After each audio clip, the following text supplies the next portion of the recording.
I'll be brave if you're brave. I'll be brave, but only if you're brave. And it could be just you and me. We'll be family. Just wait and see. Good evening, everyone. Welcome to tonight's Lung Cancer Living Room, where, as most of you watching know, we will be discussing advancements in small cell lung cancer. Very important topic that is near and dear to the hearts of the GO2 Foundation. I'm Danielle Hicks, Chief Patient Officer here at GO2 Foundation. Tonight, we're going to be talking about small cell lung cancer and advancements that have been made and are continuing to be made in this space. People diagnosed with small cell lung cancer have long been awaiting their turn for new treatment options, similar to the explosion that has happened over the last, decade and a half in non-small cell lung cancer. And tonight we're going to kick off what is what and what is happening in this space. We'll also be talking about all the work that GO2 is 100% committed to in developing community awareness, research, and funding around specifically non-small cell lung cancer and those who are living with it. Tonight we have Dr. Charles Rudin, who's MD, PhD. He's Chief of Thoracic Oncology Service, co-director at Druckenmiller Center for Lung Cancer Research. Sylvia Hassenfeld, Chair in Lung Cancer Research at Memorial Sloan Kettering Cancer Center. And we are very thrilled to have our very own Jennifer King, PhD, our Chief Scientific Officer from GO2 Lung Cancer Foundation, join us tonight as well. Thank you both for being here tonight. With that, I think I want to jump right in because we've got a lot of stuff to discuss in a fairly short amount of time. But I think I want to start, Dr. Rudin, with you and ask you, in particular, what is small cell lung cancer? How does it differ from non-small cell lung cancer? And why historically has it been considered sort of harder to treat? That's a great question. So small cell lung cancer, we think, originates in a different cell within the lung, in a neuroendocrine cell. It's a sort of rare cell within the lung. And non-small cell lung cancer typically occurs in the cells that line the air sacs of the lung. So different cell of origin and different mutations. Small cell lung cancer, in contrast to non-small cell lung cancer, is almost always associated with tobacco exposure. So 98% of the patients are current or former smokers. So it's got a very strong association there. Why is it difficult to treat? I think it's difficult to treat in part because it's a tumor type where the genetics are one of loss of genes rather than gain of mutations. The non-small cell mutations that we all talk about, that are the driver mutations for which we have targeted therapies, those don't exist in small cell lung cancer. We don't have those sort of driver, positive alterations. We have negative alterations. Genes are lost, and it's very hard to target a loss. So for a lot of years, it was really hard to think about how to best make advances in molecular targeting of small cell lung cancer the way we have for non-small cell. I think that is changing today, and I hope we get to talk about that tonight, but that has been a limitation in the field. So we know that it's different from its very core, right? Based on what you've said. How is the staging also maybe different when we're talking about a small cell patient versus a non-small cell? Folks might be more used to hearing stage 1, 2, 3, or 4 with some A's and B's, and potentially C's pushed in there a little bit. How is this different? So formally, we use the same staging system for small cell and non-small cell, but in practice, it's a simpler staging system. There's really two. There's limited stage and extensive stage. And limited stage means the cancer is confined to one lung and one side of the chest so that it can be encompassed within a radiation port for a radiation oncologist to treat. If it has spread beyond that, if it's gone to the other lung, or if it's gone elsewhere in the body, which unfortunately it frequently does, that's called extensive stage. The reason those stages are so different is they're treated very differently. So before we get into the treatments and talking about the spread or the potential metastases for small cell lung cancer, we know that small cell tends to, I was going to say like the brain, but that sounds inappropriate, but it And it tends to does. spread to the brain. Is that specific to small cell? Is it within all types of lung cancer? Can you talk about that a little bit? It is within all types of lung cancer, but you're right. Small cell lung cancer has a predilection for going to the brain. And I think that's partly because it is, I told you the cell of origin is a neuroendocrine cell. That cell actually has neuronal features. It kind of looks like a nerve and it expresses some of the same genes. And some really neat emerging work right now from some of my colleagues, including Julian Sage at Stanford, has shown that when small cell goes to the brain, it actually talks to all the brain cells too. There's interesting biology there. But you're right. Different cancers have different tropisms, we call them, for different organs, and small cell has a strong tropism, a strong tendency to go to the brain. To Dr. Rudin's point, it is officially stage 1 through 4, but when we start talking to people in practice, no one is using that. So while we ended up kind of not entirely dropping it from all the patient and caregiver educational materials, we at one point reverted from using it and went back to much more clearly and plainly making simple materials that say limited stage, extensive stage, because that's really how people think about it and how it's treated in reality. So I completely agree that that's really the way most people still talk about it, and we made a thoughtful decision to keep our materials phrased in that way. Yeah, and I know we're going to jump into this a little bit later, but there's a unique set of needs for our small cell community in that, you know, quite often, even though most patients and caregivers are advised not to, they defer to Dr. Google, and you cannot type in small cell lung cancer without getting a laundry list of Mhm. information about non-small cell lung cancer Yeah. because the words are in there, right? So it is a challenge for patients to get accurate information and to become really confused about the differences. And like I said, we're gonna talk a little bit more about what GoTo is trying to do to battle that. So, Dr. Rudin, are the symptoms of small cell lung cancer different than they are for non-small cell lung cancer? Do they come on earlier, later, the same amount of time, or do they pretty much mirror one another as far as that goes? I would say it's very similar in terms of the spectrum of symptoms. Sometimes it's pretty silent until it's advanced, but the symptoms that often occur would be cough, shortness of breath, sometimes coughing up blood, chest pain, that kind of thing is usually, if we see anything, that's part of the onset. Weight loss, more general symptoms are sometimes part of the picture, but I wouldn't say there's anything that's super specific for small cell in terms of the symptoms. I Okay. would say the pace is very different in that it's a very rapidly progressive, rapidly growing cancer. Also very rapidly responsive to chemo, fortunately, but rapidly growing.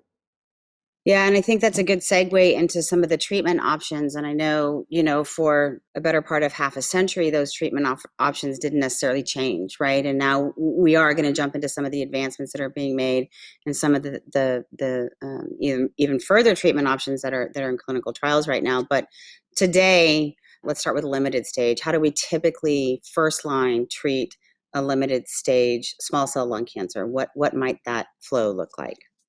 Sure. So Danielle, when we talk about limited stage, again, that means it's encompassed within a radiation field. So part of the first line treatment there is radiation.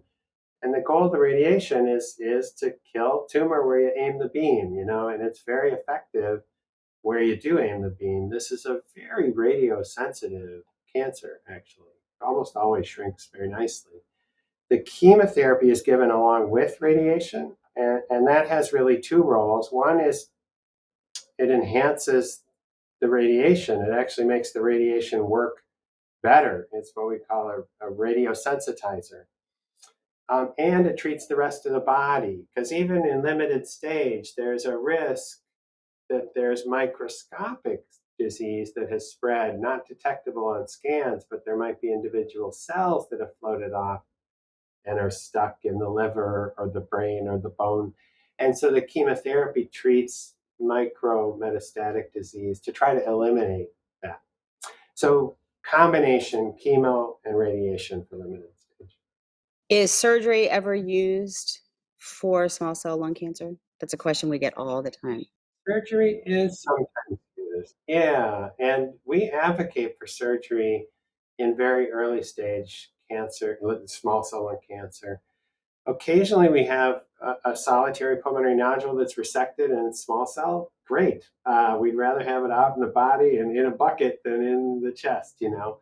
And if we find it early and it's, you know, with node negative disease, just an isolated pulmonary nodule, our approach to that is to take it out, because the best local therapy is surgery. Unfortunately, most of the cases are not surgically resectable. It's maybe 3% or something like that. But if we can, we should take it out. And in those cases where we do take it out, we don't give any radiation because the local disease is gone.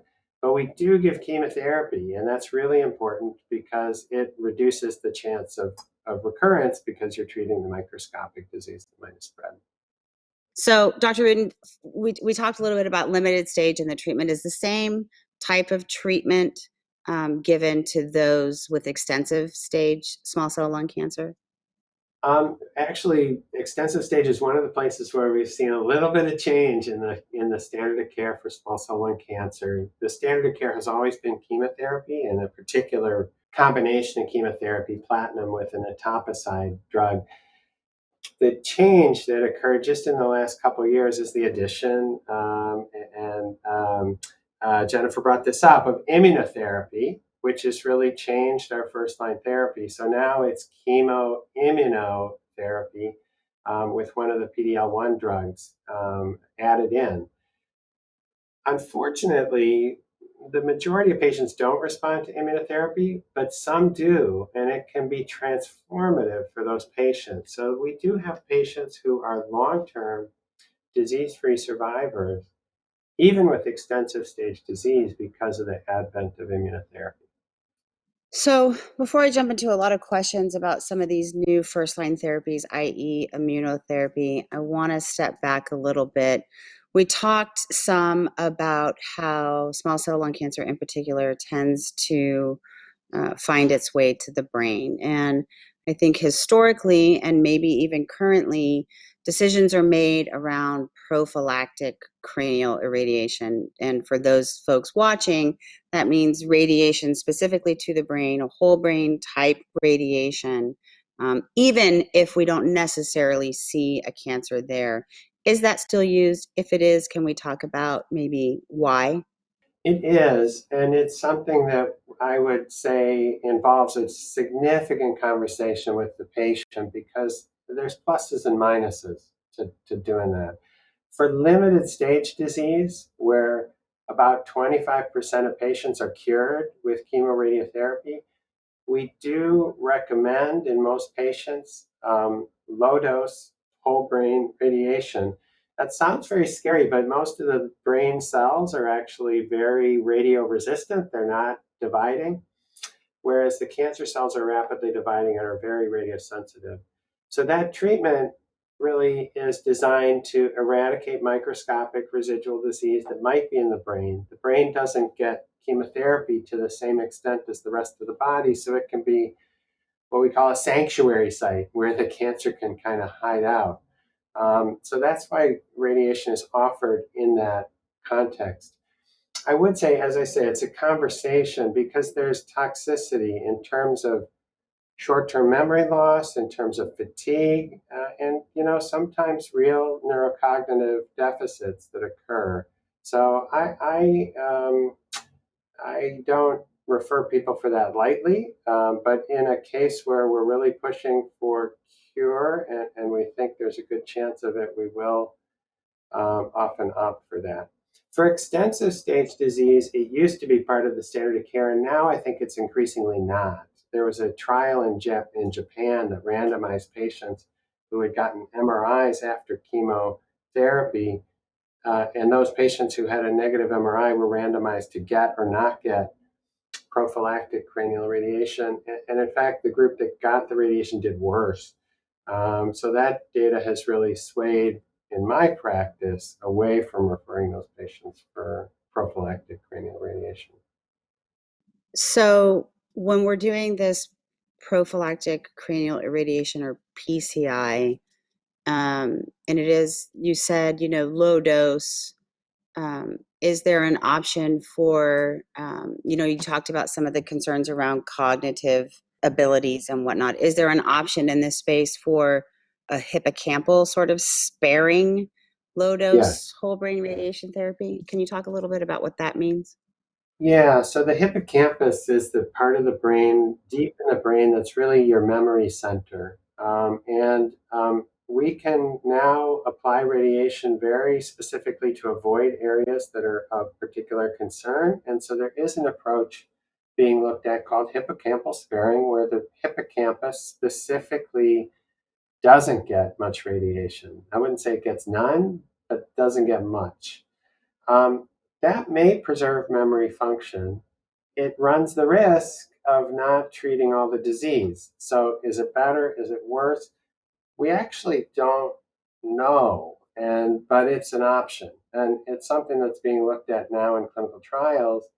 And patient-reported outcomes are going to be critical in sort of determining whether that's better or worse, because we obviously want to preserve memory, we want to preserve quality of life. We also want to cure people. So it's a balance, and it's hard to know right now whether that's a better approach or not. But again, I think it's something to talk to your radiation oncologist about and to really weigh the risks and benefits. And for many, it's really a personal decision what side of that you want to fall onto. You have options. I think the patient is very much in the driver's seat on this. And I think that's really an important point to stress, because one of the things we unfortunately see in this community a lot, or have historically, I think, is not a lot of empowerment around treatment decisions. We get a lot of comments about, well, I have the bad cancer and I don't have these options, and I don't have as many opportunities as someone with other types of cancer. We really want to make sure people are having these conversations, are asking questions. Is this brain radiation right for me? Why or why not? What are the risks and benefits? What should I be considering? And making sure that, anyone who watches this tonight is really taking that away, that you should be asking the questions. You should be helping to make the final decisions with your treatment team, and having that true, what we call a shared decision making conversation, because it can be really important for some of these areas where sadly we don't know the right answer. We're doing clinical trials to try to get there, but we don't always know what the right answer is, and sometimes it's very much up to your personal decisions and personal choices. Amen. So I'm just going to beg Absolutely. everyone to Yeah. have those conversations. Absolutely. Absolutely. And I think this is one area where you can choose no brain radiation, whole brain radiation, or hippocampal sparing. And those are three options. And really, if a radiation oncologist comes and just says, this is what we do, here you go, you gotta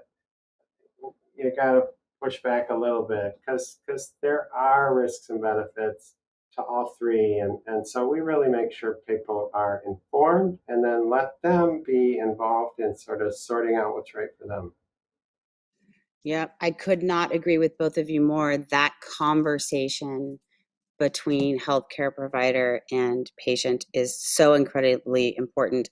Unfortunately, we know all too well that it doesn't happen as often as we would like it to. We also understand and respect that these docs are busy, but I think we started this meeting tonight talking about educated and empowered patients. So if you come in knowing the right questions to ask your physician, it makes that conversation so much easier. We're going to get a little bit into clinical trials, and Dr. Rudin, you touched on patient-reported outcomes, and I know Jennifer's going to get into that in a little bit as well. So one of the other things before we again jump into some of this immunotherapy stuff that we talked about is small cell lung cancer and its tendency to have this really incredible response to its first line treatment, which could lend itself to sort of this false sort of sense or idea about what's happening for the patient themselves. Can you talk a little bit about that initial response and why it may or may not last? Yeah, it's one of the real frustrations about this disease is that it doesn't last. We often see really dramatic responses. These tumors are very sensitive to chemotherapy when the patient initially presents. So the response rates are very high and they're very dramatic. So they're kind of what we call Lazarus responses, rise from the grave kind of responses. Unfortunately, it's a disease that has a lot of what we call heterogeneity. That means there are different mutations in different parts of the tumor, and it can mutate along the way. And it is a tumor that goes from highly chemosensitive to recurrent pretty quickly, unfortunately. And when it recurs, it can be tougher to treat. The drugs work typically less well. At least the first line drugs work less well. Yeah, I think it's just important to note because I don't think that's part of a conversation a lot of people living with small cell lung cancer get to have with their healthcare providers. However, with that being said, now I want to jump into the I guess piece of this, and we touched a little bit on the role of immunotherapy in small cell, which is fairly new treatment to this space. Can you talk about how immunotherapy works and what role it's playing in treating small cell lung cancer patients? Sure. The immunotherapy drugs that we're using for small cell are the same kind of drugs that we use for non-small cell or for melanoma or for kidney cancer or for lots of other cancers now. Essentially, what these drugs do is take the brakes off the immune system. So the immune system, of course, reacts to infection or to problems in the body strongly and then kind of attenuates itself. It turns itself off. These drugs sort of prevent the immune system from turning off, so it allows the immune system to recognize the cancer and continue to respond to the cancer. When it works, you can get dramatic responses that are long-lasting because the immune system is adaptable. It's biology, not chemistry, so it adapts and changes and continue to fight. So that's why immunotherapy has these sort of durable responses that we don't often see with chemotherapy. So it's part of the standard paradigm now for small cell, just like for non-small cell. Is there a diagnostic test or a way of determining who it might work for and who it might not? No, and some of the biomarkers that we use for non-small cell, like PD-L1 staining on the tumor, are not predictive for small cell. Almost all the small cells have a high tumor mutation burden, another biomarker that we use in non-small cell. So we don't know. And because we don't know, I would offer immunotherapy to almost everybody with small cell lung cancer because I don't want them to not have the opportunity to be in the group that has that durable benefit. Even if that group is only 10% of the patients, that's 10% of patients that may have changed their outcome dramatically. So every patient I see, I want to be in that 10%, Yeah, And I think that's a absolutely. really important point and something it's hard, but it's different from where we were only, a year or two ago. And we saw that initially in non-small cell too. There was this group of people that was really responding well for a very long period of time. And initially there was very little known about who they are. I think that's kind of where we are in small cell as well as in many other types of cancer where immunotherapy is being used. We do not always know who those responders are going to be, but I know personally, many of us know personally people with small cell lung cancer who have had these amazing immunotherapy responses and are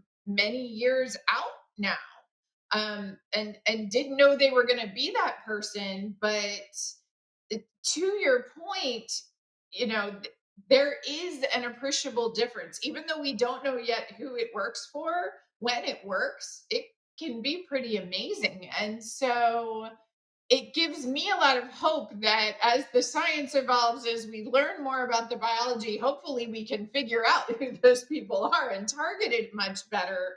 But there is Yeah. clearly something there that for some people it's working very, very well.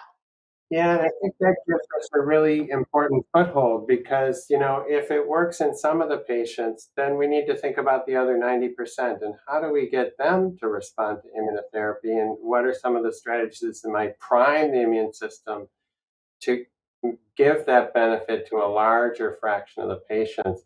And that to me is really what the area that's the hottest right now in small cell research is how do we stimulate the immune system for the patients who are not primary responders to immunotherapy. I'm not interested in taking away immunotherapy from that group. I'm interested in figuring out how to make it work better.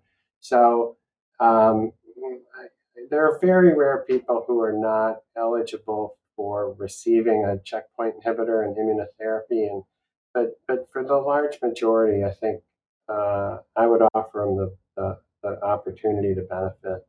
I think our industry partners, as well as all of the people out there who participated in the trials to get these drugs approved for small cell lung cancer. But there tends to be, because of that amazing direct to consumer sort of marketing that's happening, everybody walking in the door just assuming that immunotherapy, whether small cell or non-small cell for that matter, is this sort of miracle sort of drug. And I think there's still a lot, to both of your points, to be learned about the who and the why this drug might work best for. And we'll talk a little bit more about that when we talk about clinical trials. Can you talk a little bit about what's happening in the research realm for small cell lung cancer right now? And specifically, we get a lot of questions, around, are there any emerging biomarkers or new therapies in that sort of targeted space? Yeah, so first of all, absolutely, our patients are our partners in making discoveries in this space, and they're absolutely essential and equal partner and part of the team, and frankly, the part of the team that takes the hardest hit, of course, in terms of making progress against this disease. We can't do it without them. And you spoke initially about the non-small cell community that really didn't exist and then does exist now, and that's largely because of survivors. And now with immunotherapy, we are getting small cell survivors, and there is a building community of survivors that is changing research impetus in this disease. Back in 2012, I was invited by the NCI director to write a white paper to Congress to sort of define what are the problems that are preventing us from making progress against small cell lung cancer.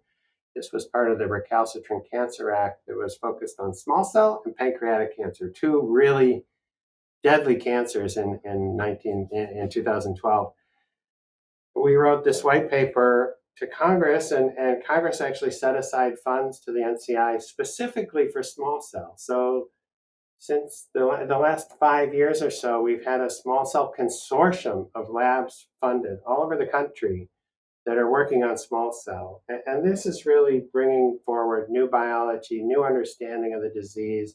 It is a preclinical group. That is, it's laboratory based, it's discovery based, it's defining new targets, but it's defining a lot of new targets that are now reaching into the clinic and informing the current generation of clinical trials. So this is really an area where there's, I think, a tremendous amount of hope today for real change because we have a much better understanding of the relevant biology behind this tumor type. And that's led us to new approaches that are being explored right now in the clinic for patients with small cell lung cancer. It remains, unfortunately, a very deadly tumor, but I think it's one where we're beginning to see change, and that change tends to snowball, as we've seen in non-small cell and in other tumor types. So when we're talking about clinical trials, when's a good time for me to start exploring clinical trials? And sometimes is a first-line treatment a best treatment option maybe for a small cell lung cancer patient? Well, I'm biased. I'm a trialist. I went into this business not to give the standard of care, but to push the envelope. I would turn the question around and say, when's not the right time to think of a clinical trial? I think for this disease, clinical trials represent the cutting edge of oncology. They represent what the current thinking is about this disease.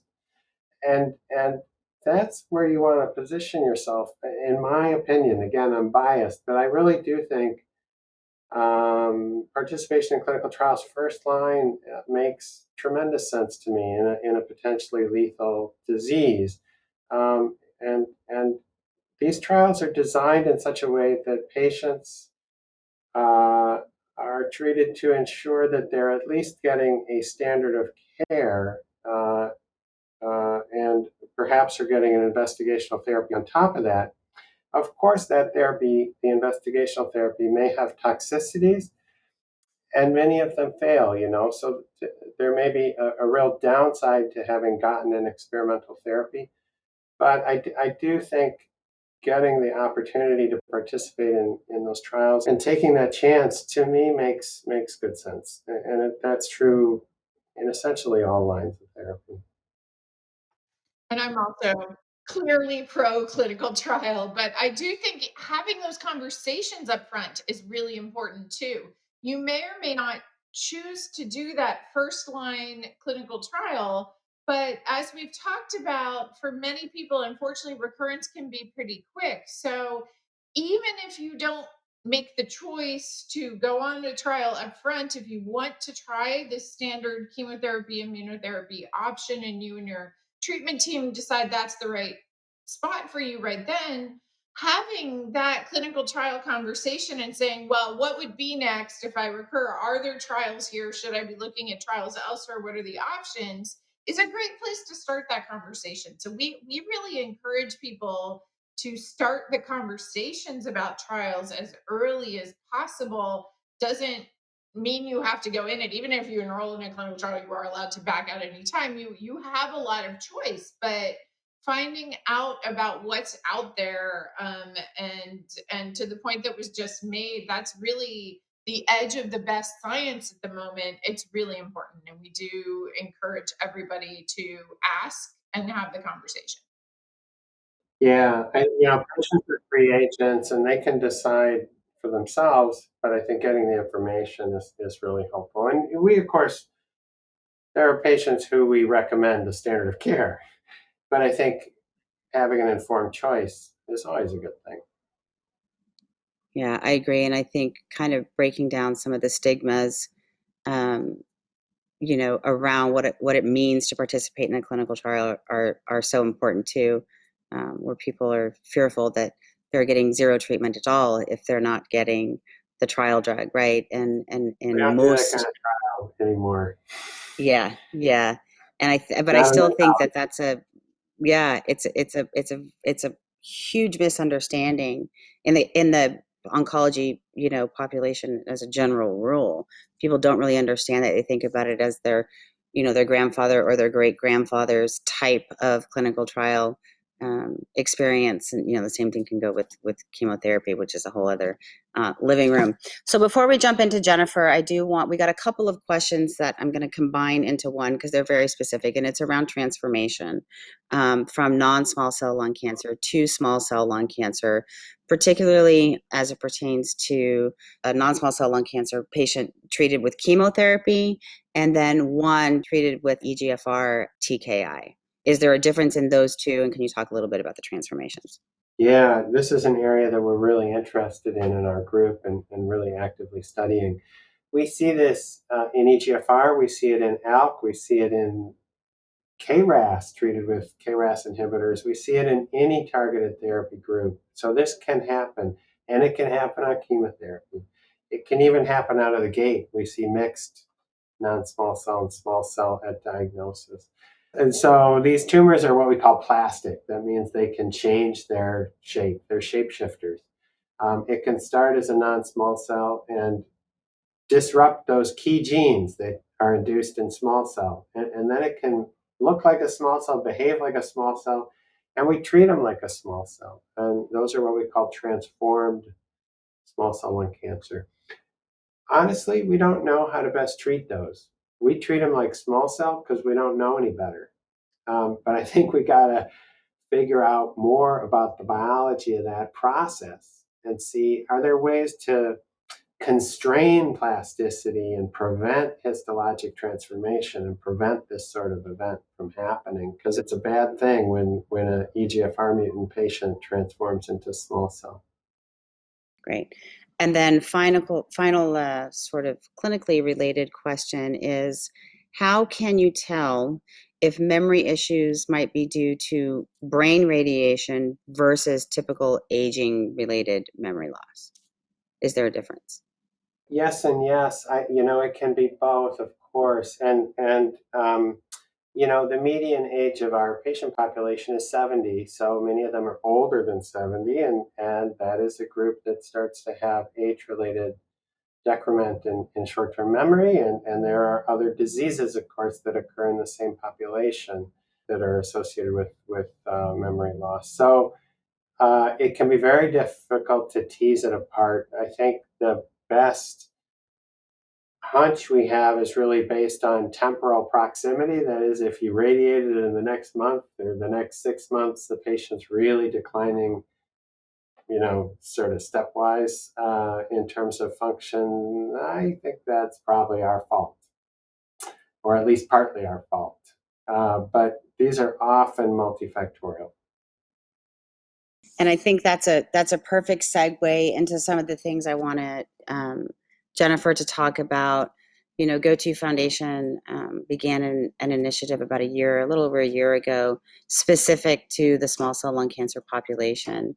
And I would love for her to talk a little bit about the goals of this initiative and the hope that we're working to generate, and to be able to come your hub for all things small cell lung cancer, so you don't have to weed through all of the other stuff on Google or in other areas. So Jennifer, would you mind talking a little bit about what the goals are and some of the progress that the GoTo team has made so far this year?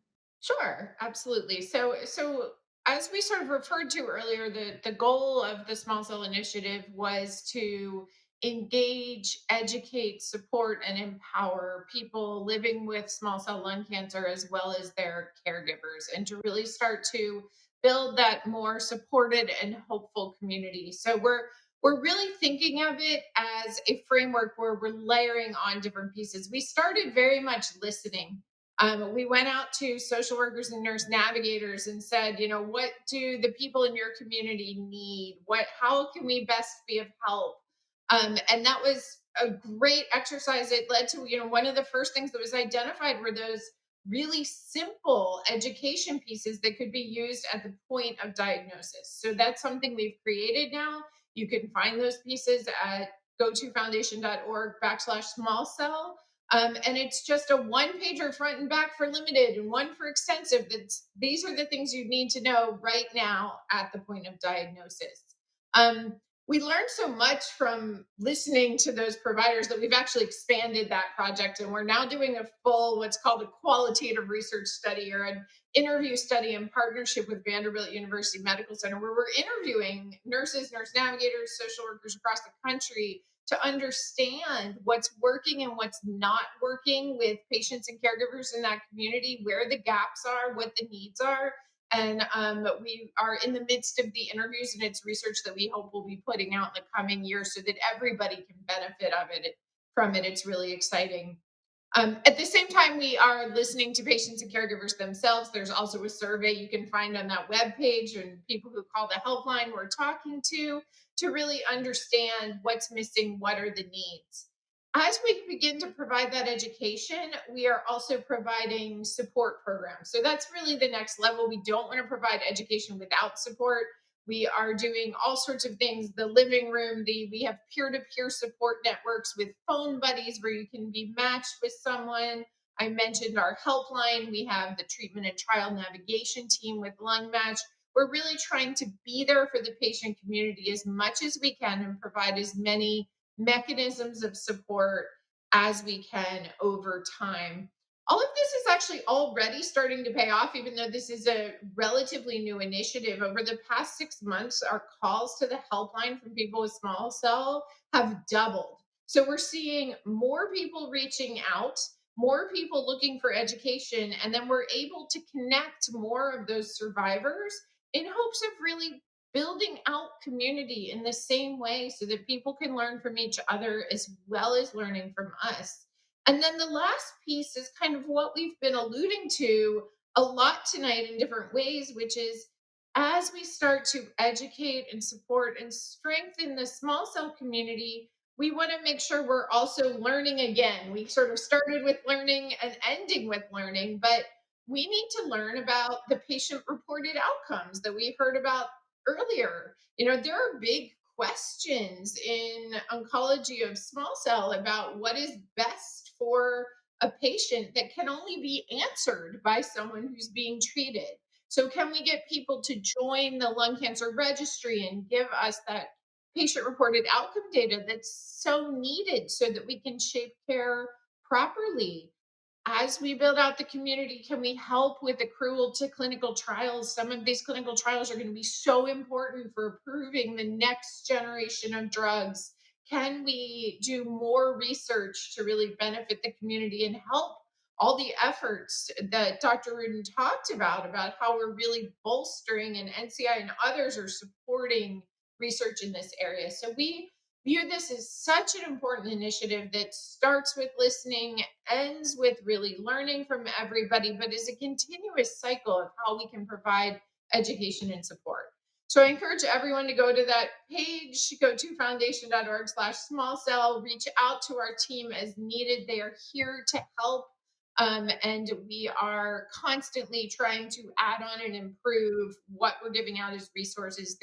Based on feedback, there's new education materials in the works too. I'll say sort of a teaser for the coming months. One really specific to side effects from small cell treatment, one looking around brain metastases and education around what you do in the case of having those metastases to the brain. So a lot of new pieces coming that are all based on patient caregiver needs, as well as the needs we're hearing from the on the ground providers. Jennifer, thank you. I think that was a fantastic overview. And again, we could all continue this conversation for another hour plus, right? Because I think there's so much to discuss here, so many exciting things happening, so much hope being generated and created. But if I can reiterate anything, around this, is that one of the things Jennifer just said is, and Dr. Rudin alluded to it earlier, is we want to hear from you. GoTo Foundation doesn't pretend to know exactly what it is our small cell lung cancer community needs. But we're counting on you to kind of help us to fill that gap that has been there for so long for this community. I want to remind everyone, if you would like regular updates on this programming, the Lung Cancer Living Room specifically, as well as other information on other GoTo Foundation programs and services, such as our small cell community build out, please consider joining our patient and caregiver community. And I think Rocky's going to put that up on the screen, but it's at gotofoundation.org/living room. The plan is to use that as a place to really be able to target or to be able to gather the information that you guys want to hear about and target those communications directly to you. A huge thank you to Dr. Rudin and Dr. King for joining us tonight. To all of you watching live, or those of you who will come back and watch post live, Peninsula Television for working the back end of this so seamlessly for us, to the entire GoTo team as well for all the time, effort, energy, and passion that they put into working together with all of us and all of you to combat this disease. I would be remiss in not thanking our supporters, specifically Amgen, AstraZeneca, EMD, Serrano, G1 Therapeutics, Genentech, Jazz Pharmaceuticals, Merck, Bristol Myers Squibb, Daiichi Sankyo, Lilly, Foundation Medicine, Novartis, Regeneron Sanofi, and Takeda. Thank you so much for all of your support and continuing to enable us to bring this important information out to our community. Everyone, enjoy the rest of your evening, and we will see you in the new year, if not before.